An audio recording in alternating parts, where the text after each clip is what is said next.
New York ফেরি point পার্কে অনুষ্ঠিত হল যুক্তরাষ্ট্রে বসবাসরত সিলেট দক্ষিণ সুরমাবাসীর মিলন মেলা। এতে সমবেত হয়েছিলেন অসংখ্য প্রবাসী সিলেট দক্ষিণ সুরমাবাসী সহ কমিউনিটির গুরুত্বপূর্ণ ব্যক্তিবর্গ।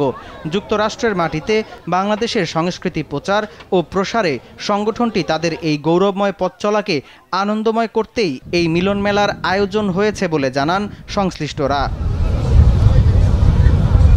মজলুম আহমদ কামরান ও সায়েদ আহমেদের যৌথ সঞ্চালনায় অনুষ্ঠানের উদ্বোধন করেন বিশিষ্ট সমাজসেবক ও শিক্ষানুরাগী আব্দুর রাজ্জাক।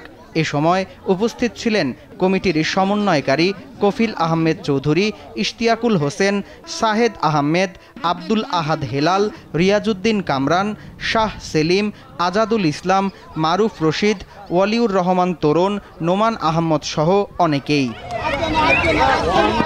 সার্বিক সহযোগিতায় ছিলেন আব্দুর রব চৌধুরী, শাহ শানুর আহমেদ, শোয়েব আহমেদ, ফটিক মিয়া, আনসার উদ্দিন আহমেদ সহ আরও অনেকে। সামদানি প্রত্যয়, RTV।